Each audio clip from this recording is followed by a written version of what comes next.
Segunda parte do comentário de Amós 5.782. Retomamos aqui no capítulo 22 do livro de Levíticos.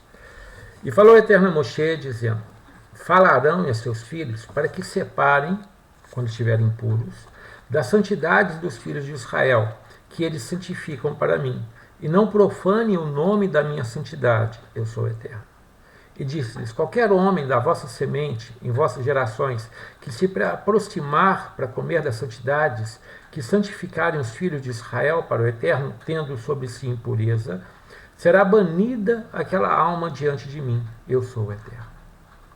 Todo homem da semente de Arão, que for leproso, que tiver fluxo das santidades, não comerá até que se purifique.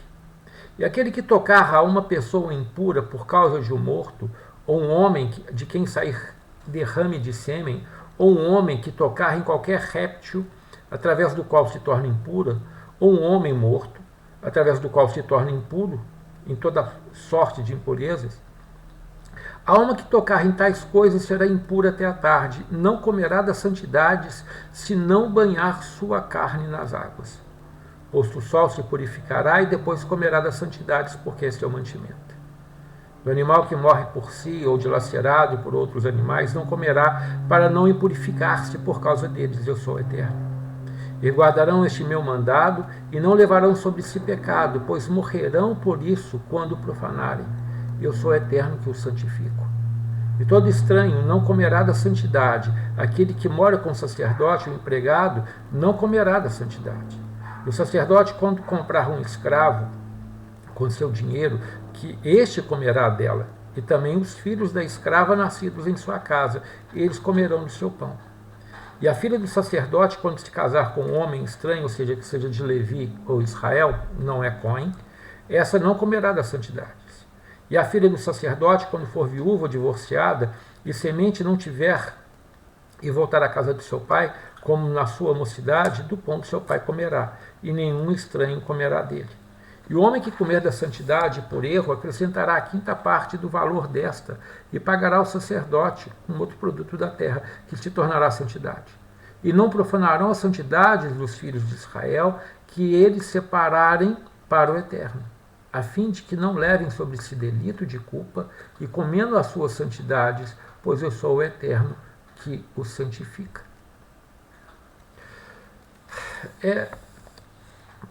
O nível de santidade do Cohen, ou seja, do sacerdote, era muito alto, em todos os sentidos.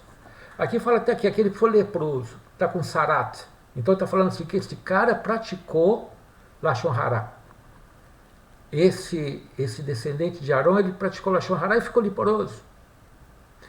Ou seja, o senhor está falando aqui que o Cohen, ele é passível de cometer o pecado, porque ele é um ser humano, ele erra, e virá sobre ele tudo aquilo que vem sobre as outras pessoas. Ele não é diferente sobre os seus erros ou seus acertos. Ele é diferente pela separação que Deus faz dele para o servir e para poder ajudar ou para representar Israel diante do Eterno. Porque o levita, a família de Levi, os descendentes de Levi, eles recebiam dos dízimos e das ofertas. Eles viviam disso, eles não tinham terra. Não era para eles lavrarem, embora eles recebiam terrenos em volta das cidades, e ali poderia ter alguma coisa de subsistência. Mas a agricultura e a pecuária não eram a fonte de renda, a principal fonte de renda deles. Podia até fazer um negócio ou outro, ter um boi, ter uma vaca, essas coisas, mas não ter um rebanho ou uma plantação comercial de sentido de viver daquilo, porque o levita tinha que viver do ensino da Torá e de dar exemplo para as pessoas de Israel. Por isso os levitas eram separados em todas as terras, em todas as tribos. E os Coanim ficavam em Jerusalém, em Benjamim, ali por perto. Porque eles estavam para servir no templo. Você tinha os descendentes diretos de Arão, que seriam, pela primogenitura, os Cohen Gadolima, ou seja, o sumo sacerdote, e tinha o sacerdote de segunda classe, que eram os irmãos mais novos e suas descendências, que faziam outros serviços, que ajudavam nos sacrifícios, porque os sacrifícios eram feitos pelos Kohanim. Então, essa pessoa, como eu expliquei no outro vídeo, ela tinha que ter aparência e atitude perfeita. Não é ser o bonitão, não era ser feio, mas não ter defeito nenhum, né? Como nós explicamos. E defeito principalmente de caráter e de atitude. Então, o senhor fala aqui que o cara pode ter ficado leproso, mas também ele se purificou. Então, ele se arrependeu e foi perdoado. Sabe? E todas as atitudes dele e da sua família refletiam sobre isso. Ou seja, se tinha um estrangeiro morando com ele, não era da sua família. Então ele não podia comer da santidade porque ele não exercia aquelas coisas. Mas o escravo, sim. Porque o escravo era propriedade do sacerdote, era protegido pelo sacerdote. E já foi visto que nas leis judaicas, o escravo chegava até a ter mais direito que o proprietário dele. Então, quando ele era escravo do sacerdote, ele era até visto com outra visão. Então, nós temos que entender que quando Deus coloca essas coisas, Ele está trazendo para os nossos dias também. Se você se faz como sacerdote, aí é o que eu falo até para os evangélicos, onde tem mais dos profetas, né, desses que são pastores, que são pastoras, isso tem que servir para vocês. Vocês que se prestam a ministrar diante de Deus, tomem cuidado com o que vocês fazem. Muito cuidado. Tenham temor e tremor. Porque se você vir com essa conversa que o sangue de Jesus me purifica de todo pecado, segundo a sua religião, a sua religião fala que se você se arrepender, aí seu pecado é purificado. Se não há arrependimento, não há remissão nenhuma. E o líder que esconde os seus pecados, né, a líder que tem intenção errada, que ajuda as pessoas por interesse e inveja mais o que as pessoas têm do que tem interesse de ajudar, com toda certeza. Você vai ser cobrado, você vai ser cobrada disso. Então, o líder espiritual, aquele que se presta para ser um líder espiritual, ele tem que ter um temor e um tremor bem acima das pessoas. Vamos falar assim, normais. Muito, muito acima. Porque senão ela não consegue interceder. Senão ela não consegue chegar diante de Deus e pedir por aquelas pessoas, ou mesmo, né, pedir por si mesma.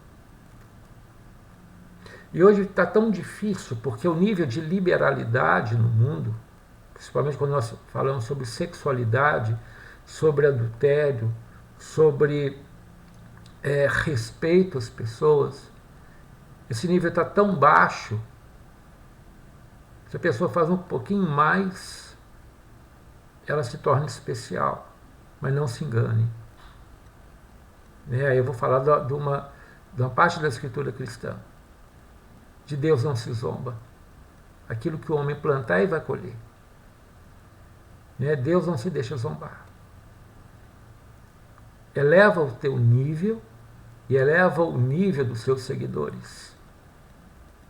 Eleva mesmo, para que o pior não venha sobre sua vida. Tenha temor e tremor.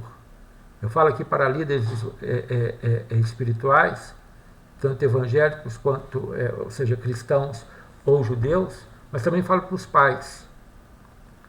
Se você não traz para sua casa uma santidade grande e impede que o mal entre nela, o mal sobre os seus filhos vai ser julgado na sua cara, como foi feito com o sacerdote Eli. Você vê que com Samuel isso não aconteceu. Porque Samuel teve uma atitude diferente com seus filhos. Mas mesmo assim os seus filhos perderam a oportunidade de dar sequência ao trabalho do seu pai. Então, o povo, por causa do erro deles, pediu a Samuel que colocasse um rei sobre o povo. Samuel ficou muito triste com isso e clamou a Deus, e Deus falou assim: não, eles não estão rejeitando a você, estão rejeitando a mim, para que eu não domine sobre eles. Porque aquele que ensina errado faz seguidores errados. Então as pessoas se contaminam, as pessoas se perdem. E acaba trazendo toda a confusão para aquela sociedade.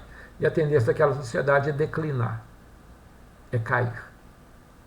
Né? Se você traz isso para os dias de hoje, para o momento político que nós vivemos, para o nível das discussões, você vê bem aqueles que têm um líder que deseja aquilo que é correto, que é certo, e aqueles que têm um líder que quer simplesmente comer das suas gorduras e faz deles como que uma massa de manobra, verdadeiramente, um curral.